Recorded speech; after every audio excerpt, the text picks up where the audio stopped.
auditeurs, auditrices qui nous écoutent à travers le monde. Parole vivante et d'espoir, votre étude maintenant arrive chez vous. Avant de commencer, nous allons prier. Ok, c'est notre but, c'est notre objectif.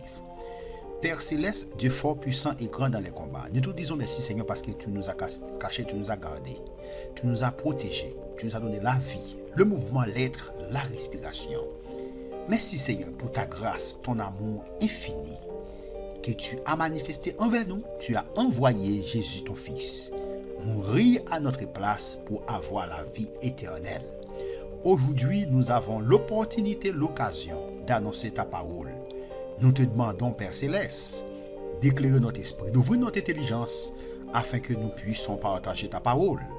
Parle Seigneur, ton serviteur écoute. Nous te prions en vertu de nos mérites, mais au nom de Jésus, ton Fils, qui vit au siècle des siècles. Amen.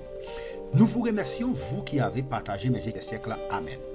Nous vous remercions, vous qui avez partagé mes études dans les différents groupes de Facebook, vous qui avez abonné à ma chaîne YouTube, vous, n'est-ce pas, qui m'a aidé, n'est-ce pas, à partager l'évangile de Jésus-Christ, la bonne nouvelle du royaume de Jésus-Christ. Nous vous remercions pour ce grand travail. Donc aujourd'hui, nous avons un nouveau sujet.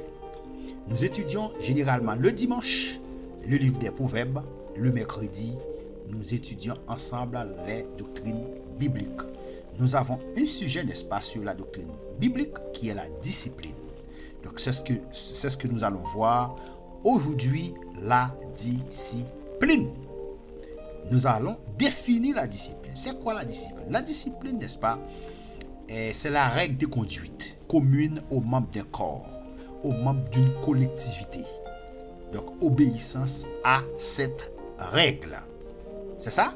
Obéissance à, c'est ça la discipline. Donc, la discipline, ok, c'est un ensemble, ok, de règles de conduite qui régissent un groupe, qui régissent une collectivité. Ok? C'est ça la discipline. Ok. Maintenant, pour continuer, nous avons vu dans l'étude 59 que l'une des tâches principales des chrétiens dans l'Église est l'encouragement et l'exhortation. Donc, nous avons déjà étudié, n'est-ce pas, l'encouragement et l'exhortation. Nous devons, entre autres, nous exhorter à mener une vie pure, une vie sans péché. Donc, certaines assemblées ne vont pas jusqu'à traiter le péché, prétextant que personne n'est parfait. Et que la Bible nous prescrit la discipline. Ok? La Bible nous prescrit la discipline. Selon Matthieu 18, verset 15 à 17, quelle est la première étape de la discipline? Donc, nous allons lire ensemble, ok? Matthieu 18, l'évangile selon Matthieu, chapitre 18, verset 15 à 17.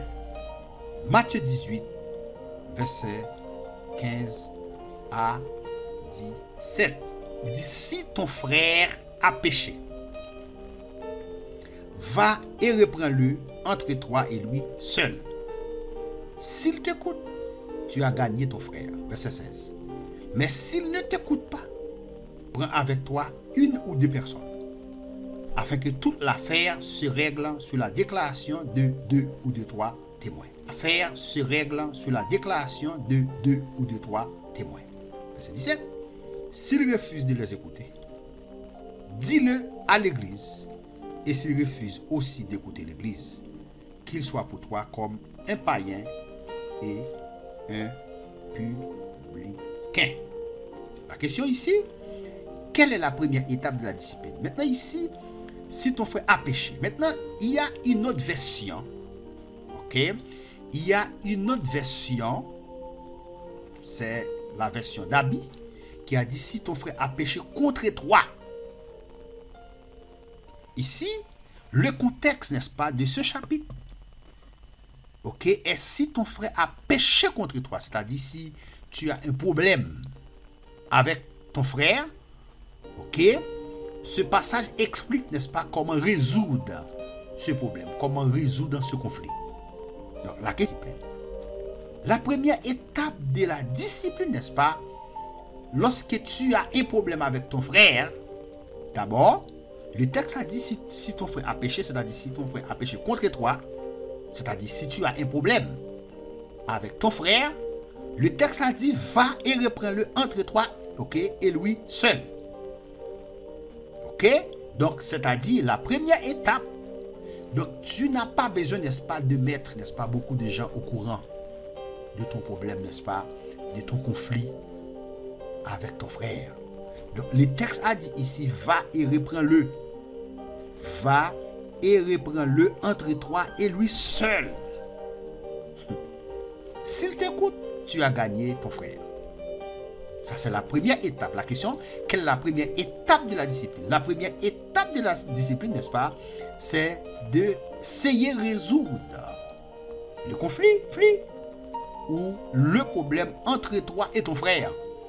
Ok? Sans mettre, n'est-ce pas, d'autres personnes au courant, d'autres gens au courant, n'est-ce pas, de ton problème, de ton conflit. Donc, vous devez résoudre, n'est-ce pas, le problème entre vous. Afin de mettre, n'est-ce pas, d'autres personnes au courant de votre problème ou de votre conflit. Donc, le texte a dit ici, va et reprends-le entre toi et lui seul. S'il t'écoute, tu as gagné ton frère. Donc, ça, c'est la première étape. La deuxième étape, le texte a dit ici, mais s'il ne t'écoute pas, prends avec toi une ou deux personnes. Maintenant, si tu as essayé de résoudre le conflit entre toi et ton frère, il ne t'écoute pas, ok? Il n'est pas accepté, n'est-ce pas, de t'écouter. S'il ne t'écoute pas, donc, c'est-à-dire, le problème de t'écouter. S'il ne t'écoute pas, donc, c'est-à-dire, le problème, n'est-ce pas, n'a pas résolu.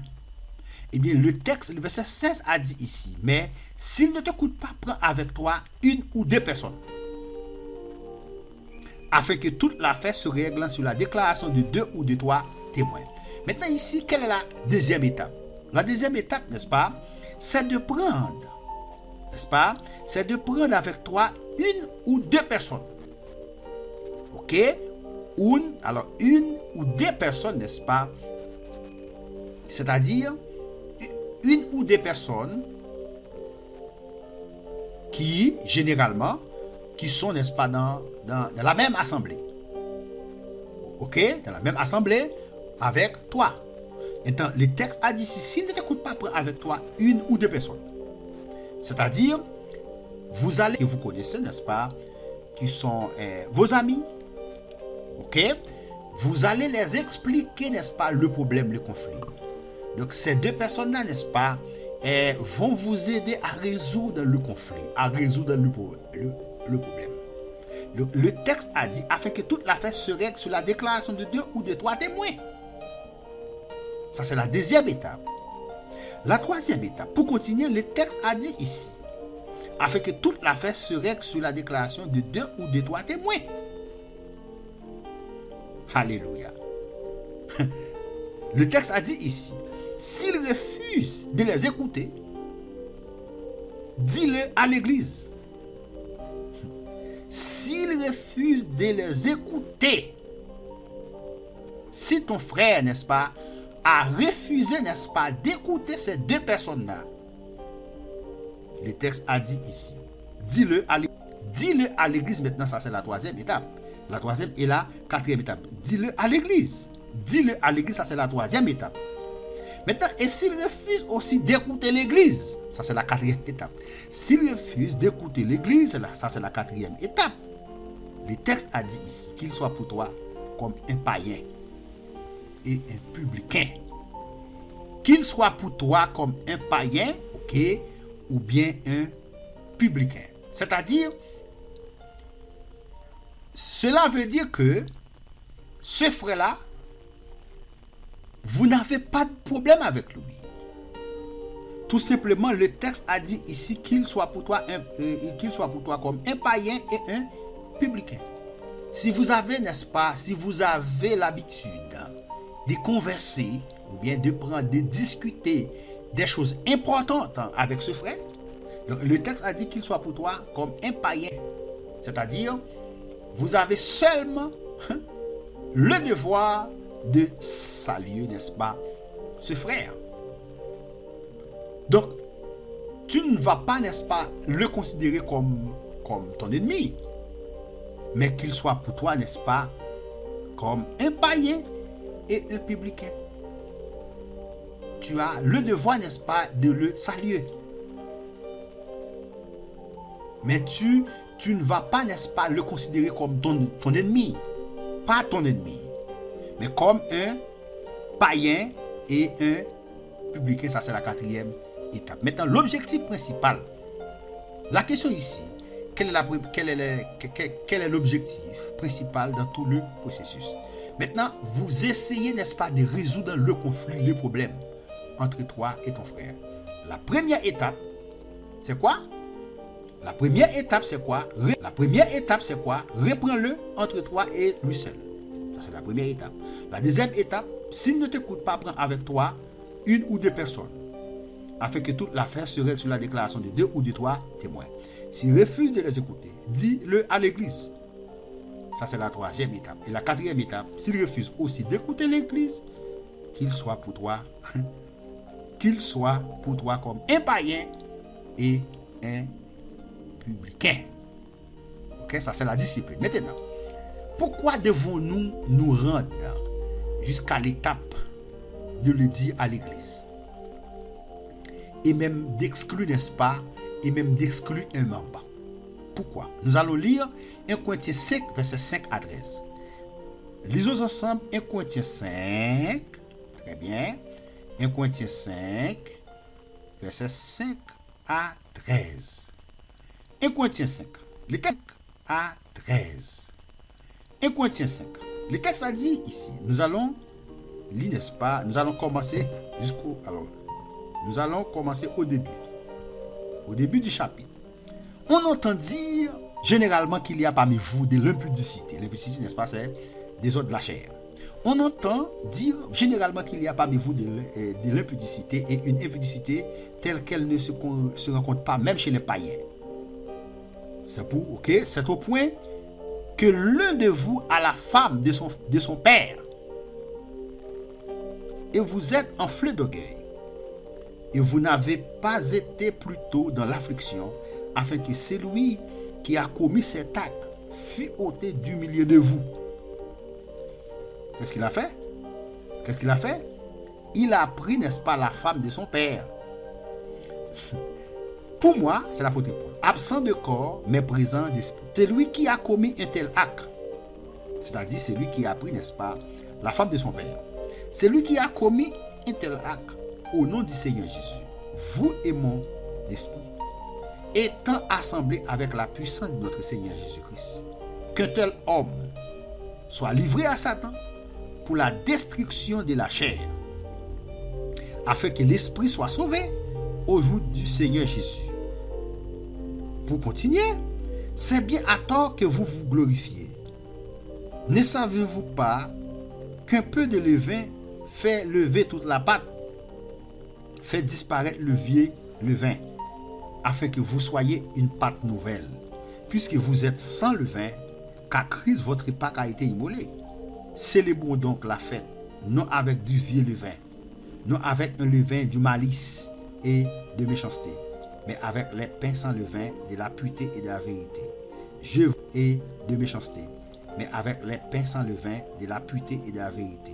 Je vous ai écrit dans ma lettre de ne pas avoir de relations avec les impudiques, non pas d'une manière absolue avec les impudiques de ce monde, ou avec les cupides et les ravisseurs, ou avec les idolâtres. Autrement, il vous faudrait sortir du monde. Maintenant, ce que je vous ai écrit, c'est de ne pas avoir de relations avec quelqu'un qui se nommant frère, est impudique ou cupide, c'est lui qui aime de l'argent, ou idolâtre, ou outragé, ou ivrogne, ou ravisseur, de ne pas même manger avec un tel homme. Ai-je en effet à juger ceux du dehors? qu'ai-je en effet à juger ceux du dehors? N'est-ce pas ceux du dedans que vous ôtez le méchant du milieu de vous? Maintenant, ce texte est bel et bien clair. Pourquoi devons-nous rendre jusqu'à l'étape de le dire à l'église? Ok, de le dire à l'église et même d'exclure un membre. Ici, l'apôtre Paul explique très bien, n'est-ce pas? Il faut enlever, n'est-ce pas, le vieux levé du milieu de vous.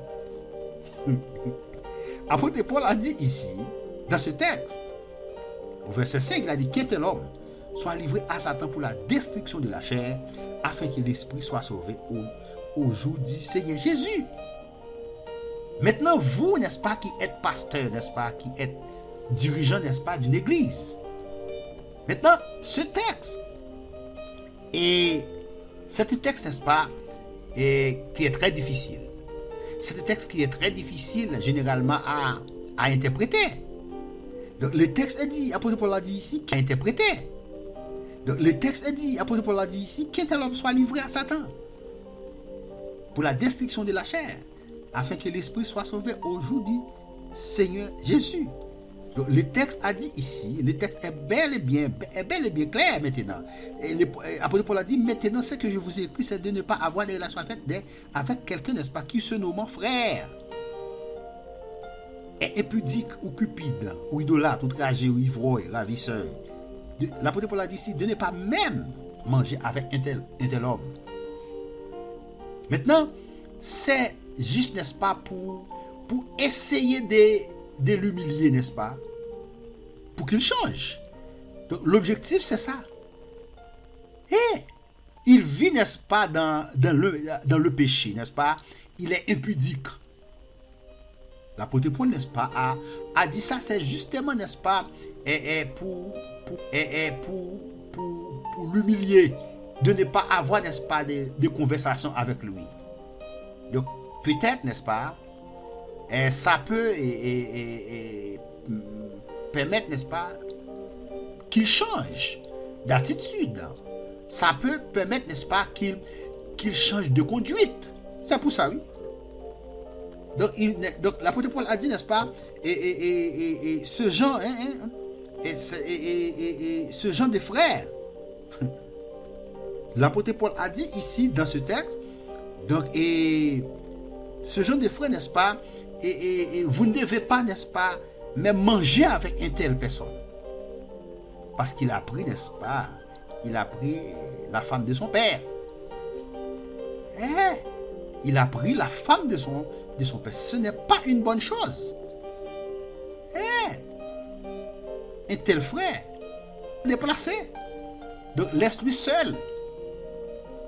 Essayez, n'est-ce pas, de lui, n'est-ce pas, humilier pour qu'il change. Pour qu'il change de conduite, pour qu'il change d'attitude. Ça, c'est la discipline. La discipline est dure, mais c'est la discipline. C'est la discipline. Pour continuer, 1 Timothée 5, verset 20. Nous allons lire ensemble 1 Timothée 5, le verset 20. 1 Timothée 5, verset 20. Le texte a dit ici, ceux qui prêchent, reprends-les devant tous. Ceux qui prêchent, reprends-les devant tous, afin que les autres aussi éprouvent de la crainte. Afin que les autres aussi éprouvent de la crainte. Ceux qui prêchent, reprends-les devant tous.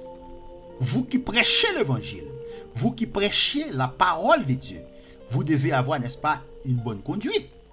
Vous devez avoir, n'est-ce pas, un bon comportement. Vous devez avoir, n'est-ce pas, de la discipline. Vous devez respecter de la discipline. Vous qui êtes pasteur, vous qui êtes dirigeant, vous êtes la tête, n'est-ce pas? Vous êtes un bon exemple pour les chrétiens, pour les autres frères et sœurs. Vous devez avoir, n'est-ce pas, un bon comportement. Vous devez avoir, n'est-ce pas, de la discipline. Donc, le texte a dit, ceux qui prêchent, reprends-les devant tous, afin que les autres aussi éprouvent de la crainte. Maintenant, c'est ce qui c'est ce qui est en train d'arriver, n'est-ce pas, dans notre pays maintenant. Regardons ensemble. Des bandits, n'est-ce pas, sont en train, n'est-ce pas, de kidnapper, n'est-ce pas, des gens. L'État, n'est-ce pas, ne dit rien. L'État ne fait rien. Qu'est-ce qui va se passer? Ils vont continuer, n'est-ce pas, à faire de la kidnapping. Ils vont continuer à kidnapper des gens. Pourquoi? Parce qu'il n'y a pas de discipline. Parce qu'il n'y a pas de principe. Donc, un premier bandit, n'est-ce pas, a kidnappé une personne. Donc, l'État ne fait rien. Eh bien, qu'est-ce qui va se passer? Les autres bandits, n'est-ce pas, vont continuer à faire de la même chose. Pourquoi? Parce qu'il n'y a pas de discipline. Donc, c'est la même chose. Et un élève, n'est-ce pas, un élève a fait, n'est-ce pas, une mauvaise chose dans une salle de classe. Le professeur ne fait rien. Le professeur ne dit rien. Qu'est-ce qui va se passer? Les autres élèves, n'est-ce pas, vont continuer à faire de la même chose. Les autres élèves vont continuer à faire, n'est-ce pas, pareil. Pourquoi? Parce qu'il n'y a pas de discipline. Parce qu'il n'y a pas de principe. Parce qu'il n'y a pas de discipline, parce qu'il n'y a pas de principe. Donc, un pasteur, n'est-ce pas, a fait, ou bien un pasteur ou un prédicateur, a fait une mauvaise chose, n'est-ce pas, dans une assemblée.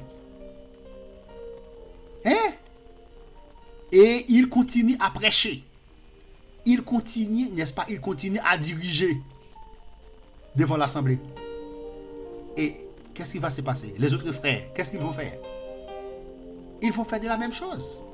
Donc il va dire, attends, lui qui est pasteur, lui qui est prédicateur, il a fait telle ou telle chose. Il a 2 femmes, il a 3 femmes, et moi? Il a 2 femmes, il a 3 femmes, et moi? Oui, ça c'est la discipline. Il va dire, oui, lui qui est pasteur, n'est-ce pas, il a 2 filles, il a 2 femmes. Il a 2 femmes, il a 3 femmes. Il a d'autres enfants, n'est-ce pas? Et moi? Les autres vont faire la même chose. Il faut, n'est-ce pas? Il faut enlever, n'est-ce pas, le vieux levain du milieu de vous. Donc, enlever le vieux levain du milieu de vous. Et c'est de l'humilier, n'est-ce pas? Ce n'est pas une bonne chose. Un pasteur, un prédicateur. Un prédicateur a 2 ou 3 filles, ce n'est pas une bonne chose.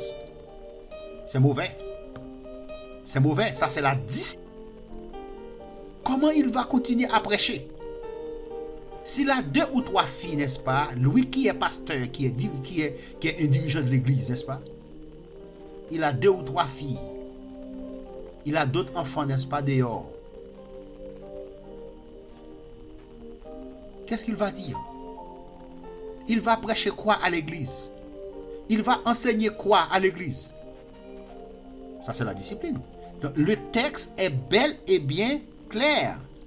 Apôtre Paul a dit clair dans ce passage. Il a dit, ceux qui prêchent, reprends-les devant tous.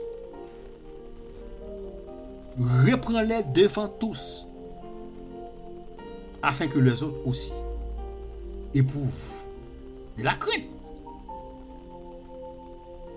Si vous les reprenez devant tous, qu'est-ce qui va se passer? Les autres aussi, n'est-ce pas, éprouvent de la crainte. Les autres, n'est-ce pas, ne vont pas faire la même chose. Les autres, non plus, n'est-ce pas, ne vont faire pareil. Oui, ça c'est la vérité. 2 Thessaloniciens 3, verset 14. Pour continuer. 2 Thessaloniciens 3, verset 14. Le texte est clair. Le texte a dit ici, mais ils sont devenus durs d'entendement. Car jusqu'à ce jour, le même voile demeure quand ils font la lecture de l'Ancien Testament et ils ne se lèvent pas. Parce que c'est en Christ qu'il disparaît. Ouais, Vous allez regarder le verset 13. Et nous ne faisons pas comme Moïse, qui mettait un voile sur son visage pour que les fils d'Israël n'aient pas les regards sur la fin de ceux qui étaient passagers. Mais ils sont devenus durs d'entendement. En parlant des Israélites. Ouais, ils sont devenus durs d'entendement. Car jusqu'à ce jour, le même voile demeure. Quand ils font la lecture de l'Ancien Testament, ils ne se lèvent pas. Ils ne comprennent pas. Quand ils lisent, n'est-ce pas, l'Ancien Testament, ils ne comprennent pas. Pourquoi? Parce que c'est un Christ. Parce que c'est un Christ qu'il disparaît. Parce que c'est un Christ qu'il disparaît. Donc, dans quelle attitude devons-nous nous reprendre? Dans quelle attitude devons-nous nous reprendre? 2 Thessaloniciens 3, verset 15. Disons ensemble, 2 Thessaloniciens 3, le verset 15. 2 Thessaloniciens 3, verset 15. Le texte a dit ici, ne le regardez pas comme un ennemi, mais avertissez-le comme un frère. Donc, je viens de le dire. Je viens de le dire, verset 14. Et si quelqu'un n'obéit pas à ce que nous disons par cette lettre, si quelqu'un n'obéit pas à ce que nous disons par cette lettre, notez-le. Et n'ayez point de communication avec lui, afin qu'il éprouve de la honte. Ne le regardez pas comme un ennemi, mais avertissez-le comme un frère. Donc si, n'est-ce pas, ton frère, n'est-ce pas, est en train de faire de mauvaises choses, hein, à l'église. Hein. Donc, le texte a dit ici, ne le regardez pas comme un ennemi, mais avertissez-le comme un frère. Pas comme un ennemi. Avertissez-le comme un frère. Ne le regardez pas comme un ennemi. Avertissez-le comme un frère. Ne le regardez pas comme un ennemi. L'apôtre Paul a dit ici, si quelqu'un n'obéit pas à ce que nous disons par cette lettre, notez-le, avertissez-le. Et n'ayez point de communication avec lui. N'est-ce pas? N'ayez point de communication avec lui. Pourquoi? Pourquoi vous n'avez pas de communication avec lui? Afin qu'il éprouve de la honte.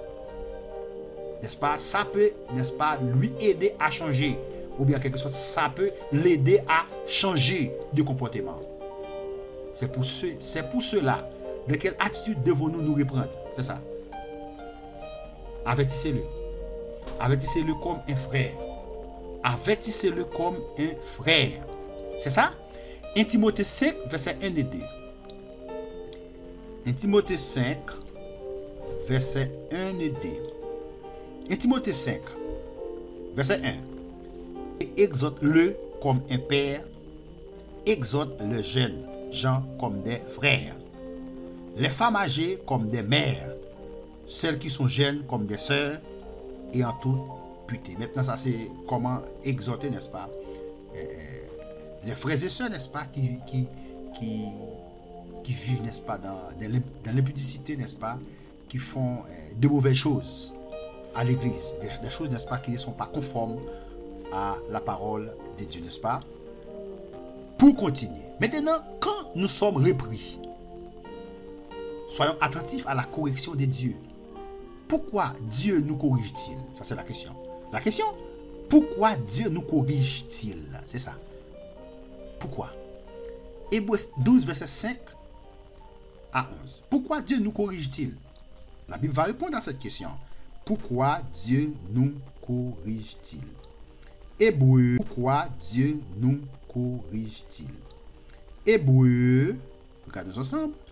Hébreux 12, verset 5 à 11. La Bible va répondre à cette question. Pourquoi Dieu nous corrige-t-il? Pourquoi la correction? Pourquoi la correction? Et vous avez oublié l'exhortation qui vous est adressée comme à des fils.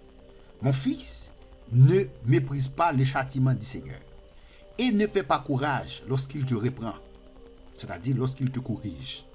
Car le Seigneur châtie celui qu'il aime. Pourquoi Dieu nous corrige-t-il? Parce qu'il nous aime. Pourquoi Dieu nous corrige-t-il? Parce qu'il nous aime.